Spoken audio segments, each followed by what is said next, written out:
This is the kind of moment, it is the kind of moment when we must take a deep breath and recognize that this is when we need to step up and speak up. The immediate reason for this emergency press conference is the targeted attack by officers of the law, by police, the targeted attack against Nadeem Khan and the organization of which he is the National Secretary, the APCR, the Association for the Protection of Civil Rights. The basis of the FIR that they have filed against Nadeem Khan is that he was involved in putting up an exhibition that documented incidents of hate crimes in India. अब hate crimes होते हैं हिंदुस्तान में, हम सब जानते हैं hate crimes होते हैं, lynchings होती हैं, लोगों को मारा जाता है, बुलडोजिंग हो रही है घरों की. इन hate crimes और hate speech इनको डॉक्यूमेंट करके एक एग्जीबिशन तैयार किया गया, वो इस FIR का आधार है.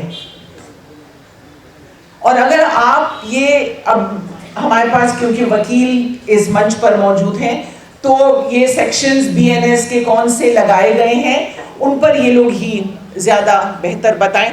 मैं तो सिर्फ इतना कहूँगी कि ये जो सेक्शंस ऑफ BNS हैं, what do they allege? They allege कि ऐसा एग्जीबिशन कि जिसमें हेट स्पीच और जिसमें कि हेट क्राइम्स, लिंचिंग वगैरह के इंसिडेंट्स अगर आप फोटोग्राफ्स में या लेबल में कि भाई फलाने का घर ढा दिया गया बुलडोजर में, उनका नाम, किस डेट पर वाकया हुआ, इलीगल था, ये ऑर्डर किसने दिया, किसने गिराया, या लिंचिंग हुई, पहलू खान की लिंचिंग हुई, तो ये तो तथ्य हैं, ये फैक्ट्स हैं कि लिंचिंग हुई.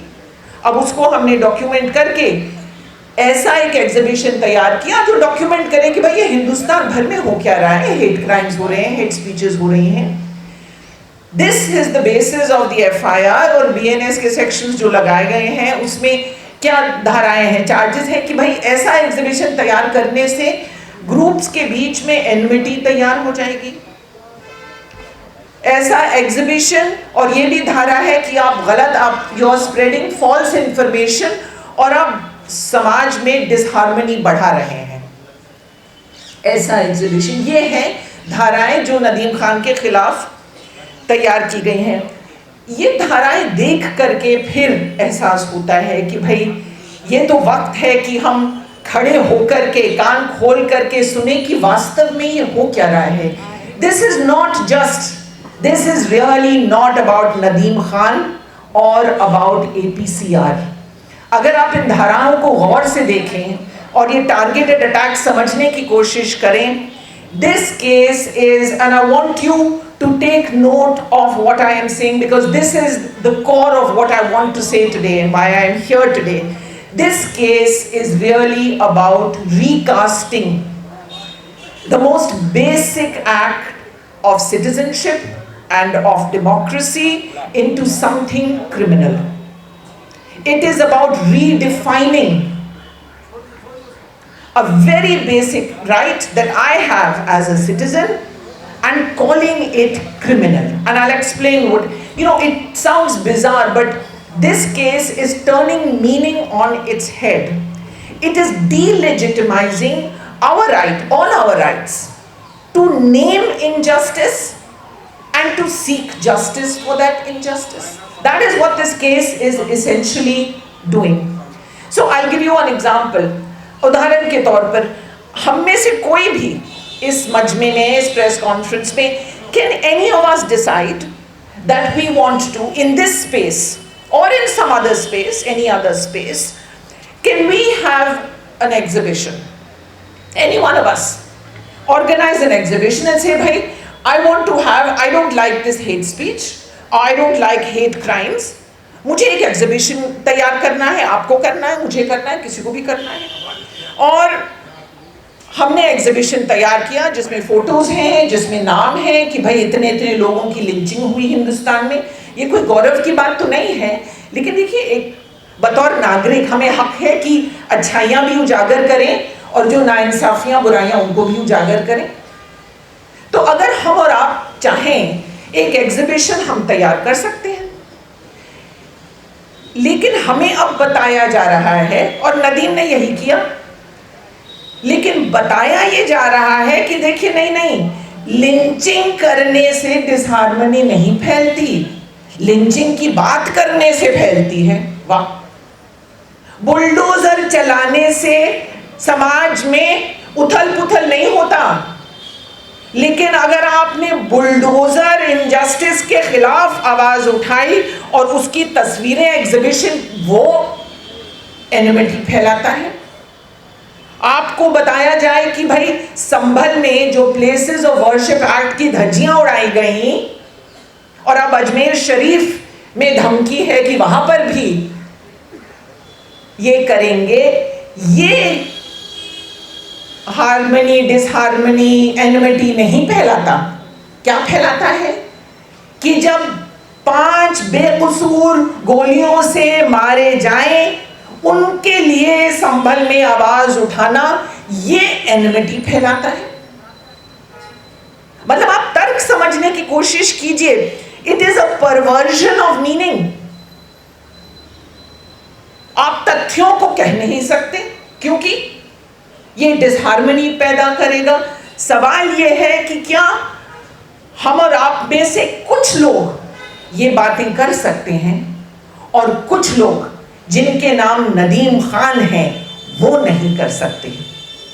क्या हम इस मुल्क में एक नया आइडेंटिटी क्राइम पैदा कर रहे हैं कि कुछ लोग नाइंसाफी के खिलाफ तो आवाज उठा सकते हैं और कुछ लोग नहीं?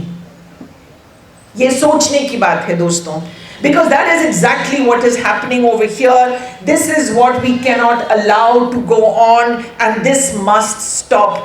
You know, we've neared the Rubicon, if not completely crossed it. ये एक मूड है, बहुत हो गया। बहुत से लोग इस मुल्क में कह रहे हैं बहुत हो गया।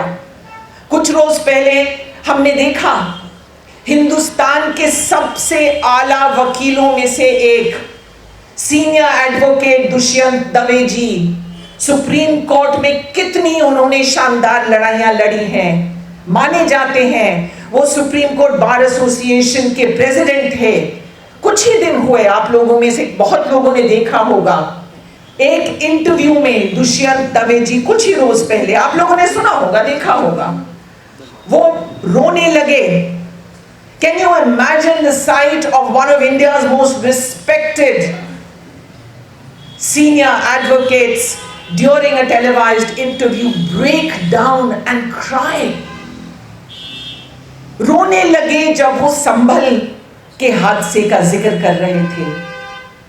कह रहे थे ये क्या हो रहा है मेरे देश में, ये क्या पागलपन है, इसको रोको और लोग उठ करके इसे रोकें।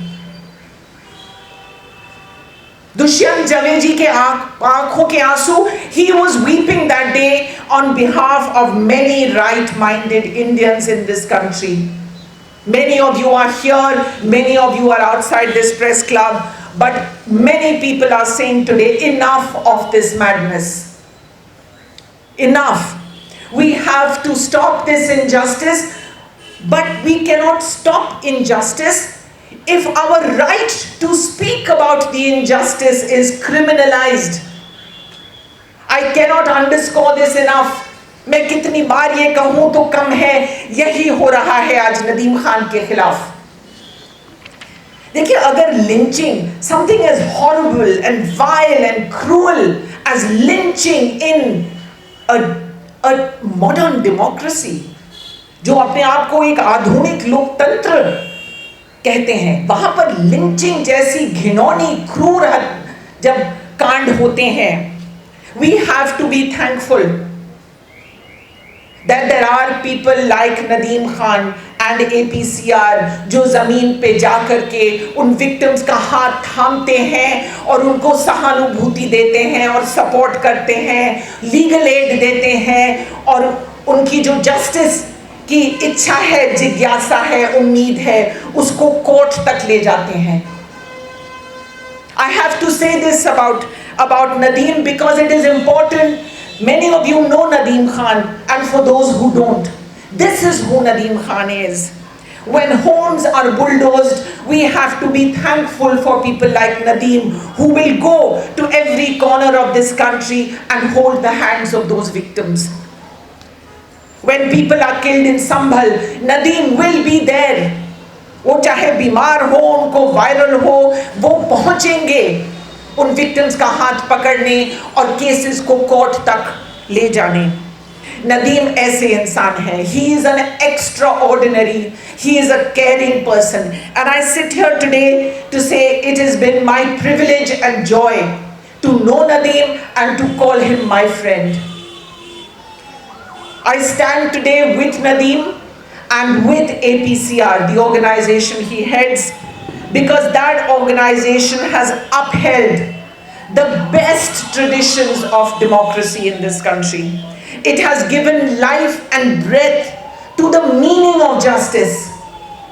जान फूकी है इंसाफ के लफ्ज में, इंसाफ के शब्द में, जो निरर्थक होता जा रहा था.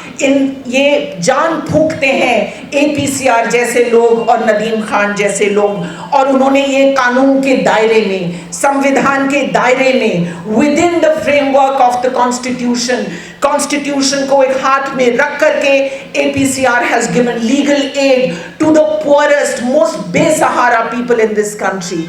It has taken their cases to court. APCR today is fighting in many courts against hate speech, against lynching, against discrimination, against bulldozer justice.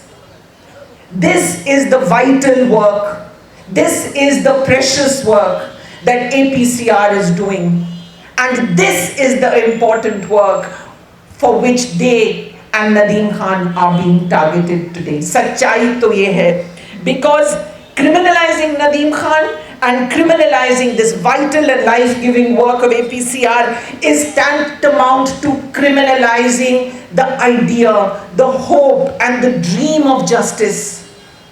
It is turning every foundational principle of democracy on its head if we allow the criminalization of people like him, who are the core of this country, who give justice meaning, who are Democrats to the core, and who are good human beings. You allow them and these organizations to be criminalized. You are denting democracy and harming it in the most vital way possible. I also want to end by saying that the charges against Nadeem, they are so frivolous. They are so mild. But these charges are being defended in a court of law. Why?